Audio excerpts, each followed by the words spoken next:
من میوانێکم لەگەڵا نەبەز نەوزاد شرۆڤەکاری ئابووری و مامۆسای زانکۆ. دکتۆر ئەگەر بە ئێمە بڵێیت یعنی بە بانکیکردنی موچەی فەرمانبەران چه زیانێکی هەیە لە ڕێگەی هەژماری منەوە ئاوا بەو شێوەیە یعنی دژایەتی ئەکرێت؟ سپێدە باش، هیوادارم باش بن. طبعا دژاتیکردنی بابەتی هەژماری من پێم وایە بابەتێکی تەواو سیاسیە، بابەتێکی ئابووری نییە و پێم وایە دژاتیکردنی زۆر کارێکی ناڕەوا و ناشەرعیە، چونکە لە کۆتاییدا ئەوەی کە بڕیاری لەسەر هەژماری من داوە ئەنجومەنی وەزیرانی حکوومەتی هەرێمی کوردستان بووە و لە ئەنجومەنی وەزیرانش دیارە تەنها لایەنێک لەوێ دەسەڵاتدار نەبووە، بەڵکو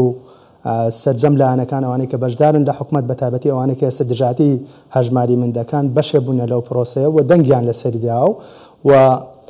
پرۆسەکان لەلا پەسەند بووە، بە تایبەتی لە بیدایەتش تەنانەت دەنگۆی ئەوەیان دەکرد کە ئەمە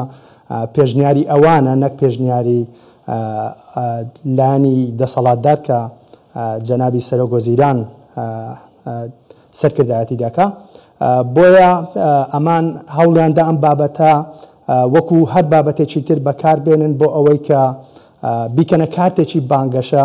و ئەوەی کە ئێستا کە هاوڵاتی ئێمە بەدەستەوە دەناڵێنێ بە تایبەتی بابەتی موچە و بابەتە ئابووریەکان و بێکاری، هەوڵیاندا ئەم بابەتانە بۆ ڕژیانی تاوەکو کار لەسەر سۆزی هاوڵاتیانی هەرێمی کوردستان بکەن و وای نیشان بدەن کە ئەمە حکوومەتی هەرێمی کوردستان و خودی سەرۆک وەزیرانە کە نایەوێ موچەخۆران لە کاتی خۆیدا دابەش بکرێ و هەژماری منش هۆکارێکە بۆ ئەوەی کەوا موچە نەگاتە دەستی موچەخۆران بەبێ ئەوەی کە بیر لەوە بکەنە کە خۆیان بەشێک بوونە لەم پرۆسەیەوە لە بیدایەتش خۆیان بە خاوەنی پرۆژەکە زانیوە وای نیشان دەدەن کە ئەگەر هەژماری من نەبێ موچەی موچەخۆرانی هەرێمی کوردستان لە کاتی خۆیدا دێت، کەمە بەڕاستی زۆر ناڕەوایە. من ئالێرا ڕۆمە سەرپرسیارێکی تێدا نییە، یعنی لە بەرامبەر ئەمە ئەوان ئەڵێن فەرمانبەران بە تەوتین بکەن. ئایا لە ڕووی کردنیەوە چەندێک یعنی باوەڕپێکراوە کە بەغدا بەبێ هیچ حەق و حسابێ ئەگەر ئەوان لەوێت تەوتینیان کرد لەو ناوچانەی خۆیان یەکسەر موچەی ئەوانە نێرێت؟ بڕوان پێ بکە ئەوان خۆشیان دەزانن لە من و تۆ باشتر دەزانن کە هەژماری من زۆر زۆر باشترە و زۆر زۆر سەلامەتترە بۆ هاوڵاتیانی هەرێمی کوردستان و بۆ حکوومەتی هەرێمی کوردستانش و بڕواشیان پێێتی. بەڵام بۆ ئەوەی کە هەوڵ بدەن ئەو دەستکەوتانە کە حکوومەتی هەرێمی کوردستان بە تایبەتی ئەم کابینەی حکوومەتی هەرێمی کوردستان بەدەستی هێناوە ئەم دەستکەوتانە لە ناو بن یاخود ناشرینی بکەن لە پێشچاو خەڵکی، هەوڵ دەدەن بابەتی تەوتین بێنە ناو بابەتەکانی ترەوە و ئەوان ئامانجێکی تریشیانەیە. ئامانجەکان ئەوەیە کە حکوومەتی هەرێمی کوردستان چیتر هەرێمی کوردستان لە ڕووی داراییەوە سربەخۆ نەبێ و ئەگەر ئێمە سربەخۆی داراییمان لە دەستدا ئەو کاتە ئەوان بەغدا بە تایبەتی دەتوانێت زۆر بە ئاسانی ئەو مەرجانەی کە خۆی هەیان کە ئەوان هەیەە بەسەر هەرێمی کوردستانە بیسەپێنن و قوارەی هەرێمی کوردستان بکەوێتە مەترسیەوە و ئەوانیش ئەوە دەزان ئەو لایەنانەی کەوا دژاتی هەژماری منش دەکەن هیچ گەرنتیەکیان پێ نییە لایەن بەغداوە کە بۆ نمونە سبەینە ئەگەر ئێمە تەوتینمان کرد لە جیاتی هەژماری من ئەمە موچەکانمان لە کاتی خۆی دابێت. بە هەمان شێوەی پێشووتر کە ئەوان داوای ڕادەستکردنی داهاتی هەرێمی کوردستانیان بە بەغدا دەکرد و داوای ئەویان دەکرد کە موچەی موچەخۆرانی هەرێمی کوردستان لە بەغداوە بێ و بینیمان یعنی موچە لە هەرێمی کوردستان ڕێگای خۆی گرتە بوو، یعنی هەموو مانگە لە کاتی خۆیان دەهات، بەڵام بەداخەوە دوای ئەوەی کە موچەی موچەخۆرانی هەرێمی کوردستان بە زەختی ئەو لایەنە کە ئێستا دژاتی هەژماری من دەکا وای کردووەکەوە موچەخۆران لە کاتی خۆیاندا موچەکان نەگاتە دەستیان و یاری بە کەرامەتی موچەخۆرانی هەرێمی کوردستان بکرێت لەلایەن بەغداوە و من پێم وایە ئەم یاریە قوڵتر دەبێتەوە و دۆخەکە زۆر خراپتر دەبێت ئەگەر هاتوو کە من بڕوان بەوە نییە کە حکوومەتی هەرێمی کوردستان پاشک ینی پاشگەزبوونەوەی هەبێت لە پرۆسی هەژماری من و من پێم وایە پرۆسەکە بەردەوام دەبێت، بەڵام ئەگەر لە حاڵەتێکدا بۆ نمونە تەوتیم بووە جێگرەوەی هەژماری من بێگومان حاڵی موچەخۆرانی کوردستان زۆر خراپتر دەبێت و لە ڕووی سیاسیەوە لە ڕووی ئابووریە لە ڕووی پێشکەوتنەوە لە ڕووی ژێرخانی ئابووریەوە هەرێمی کوردستان دەکەوێتە ژێر هەڕەشەیەکی زۆر زۆر گەورە. ئەو کاتە قوارەی هەرێم لەوانەیە ئەو ئەهمیێتە و ئەو گرنگیەی نەمینێ کە یاخود ئەو دەسەڵاتی نەمینێ کە ئێستا هەیەی ولا ماوەکانی ڕابردوو شەوڵیانداوە لە ڕێگە ئابووریەکەەوە دەسەڵاتی هەرێمی کوردستان لاواز بکەن. خاڵێکی تر کە زۆر زۆر گرنگە پێویستە هاوڵاتی ئێمە بزانێت تۆ وەکو ئەوە وایە کە بنزینی سوپەرمان هەبێ و بنزینی عادیمان هەبێ نۆرمال تۆ بڵێ کاکەم بنزینە نۆرمالەکەم دەوێت بەڵام سوپەرەکەم ناوە سوپەرەکە ناکەمە ناو ئۆتۆمبیلەکەی خۆمەوە یەک مواصفاتی تەوتین نییە جگەل لە گواستنەوەی موچە خۆران بۆ سەر هەژمارەکانیان و دەرکردنی لە ڕێگەی حساب بانکیەکەەوە هیچ شتێکی تری تێدانە هیچ خزمەت گوزارێکی تری تێدانە بەڵام ئەگەر ئێمە تەماشای هەژماری من بکەین یەک دنیا خزمەت گوزاری لە خۆ گرتووە و هاوڵاتیان زۆر بە ئاسانی دەتوانن لە ڕێگەی هەژماری منەوە بزنس بکەن لە ڕێگەی هەژماری منەوە پارەدانی ئەلکترۆنی بکەن و ئاڵوگۆڕی پارە بکەن لە نێوان بانکەکاندا و لە نێوان هەرێمی کوردستان و وڵاتانی دەرەوە دەتوانن لە دەرەوە ئەم کارتانە بەکاربێنن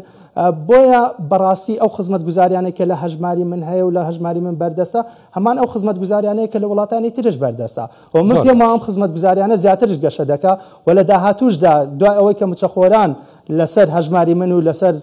سیستەمی بانکی ڕادەهێنرێن پێم وایە کۆمەڵە خزمەت گوزاری تری بۆ زیاد دەکرێت لەوانە پێشینەی هاوسەرگیریە قەرزی بچووک و مامناوەندە بۆ ئەو کەسانێکەوە دانێ ببن بە خاوەنی پرۆژەی خۆیان بەڵام لە تەوتین هیچ بنەمایەکی نییە ینی جگە لەوەی وەکوتم ینی پارە گواستنەوەی تۆ لە بەغداوە بۆ سەر هەژمارێکی بانکی کە هەر کاتێ بیە ئەو بەڵێ لە بیدایەتی قسەکان ئەوتێک کە ئەمە بەشێکە لەو هەڵمەتەی لە بانگەشەی هەڵبژاردنە کاریان لەسەرە کرد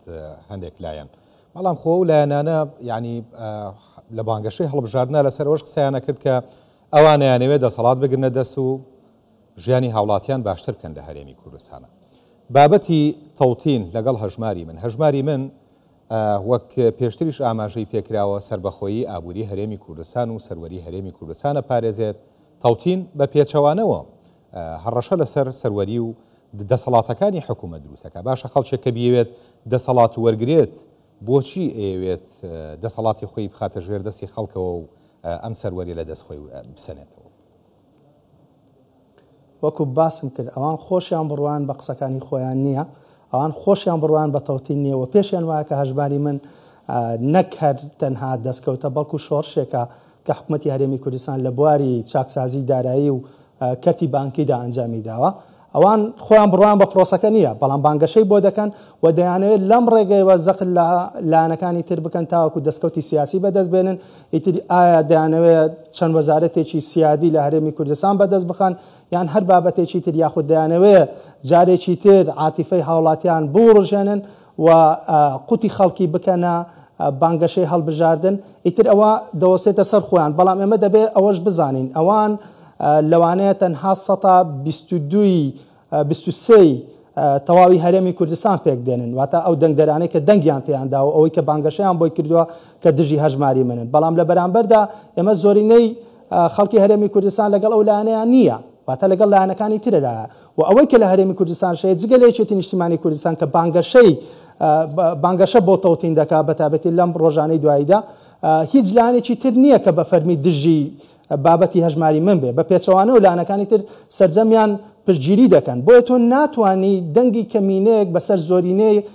کە زیاتر لە 170 دانیشتوانی هەرێمی کوردستانە فەرز بکەیت ئەمە لە ڕووی دەنگدانە و لە ڕووی دیموکراسیەوە ئەگەر باسی بکەین و ئەگەر لە ڕووی ئابووریشەوە باسی بکەین تەبەن ئەمە هەنگاوی یەکەمە بۆ ئێمە چاکسازی ئابووری زۆر گەورە لە هەرێمی کوردستان بکەین بەڵام تۆ ناتوانانی چاکسازی ئابووری بکەیت تاکو سیستەمی بانکیت نەبێت سیستەمی بانکی دەرفەتی کات بۆ 100,000 کەس دەرەخسێنێ لە وڵاتەدا یعنی وا دەکا کە ئابووری وڵات ببورژێتەوە وا دەکا کەەوە بەرهێنان زیاد بکە وا دەکا کەەوە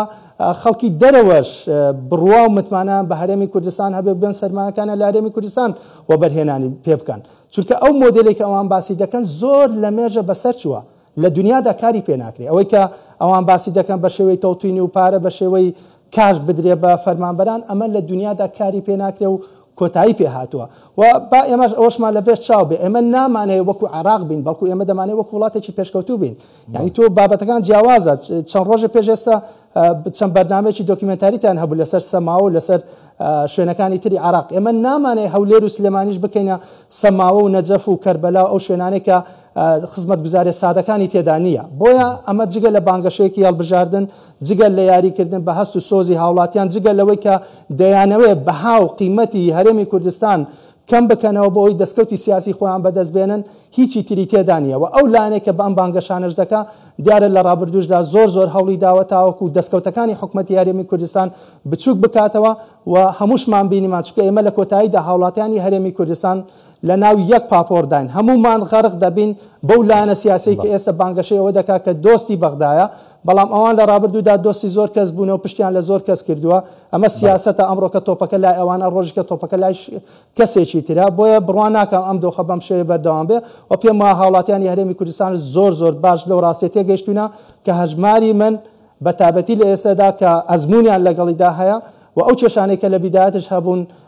نەماون یاخود کەم بۆتەوە بۆ من پێم وایە هاوڵاتی ئاسایی من لە هاوڵاتی ئەو لاش بیستومە دەڵێ وڵی نازانم بۆچی ئەمانە دژایەتی دەکەن یان کەسی حیزبی خۆیان کاندیدی خۆیان وتێتی نازانم ئێمە بۆچی دژایەتی دەکەن یان ئێستا من بڵێم دژایەتی دەکەم لە سەر چ ئەساسێ بڵێم دژایەتی هەژماری من دەکەم. دکتۆر نەبەز نەوزاد شرۆڤەکاری ئابووری و مامۆستای زانکۆ زۆر سپاس بۆ بەڕێز. سپاس بۆ ئێوەش.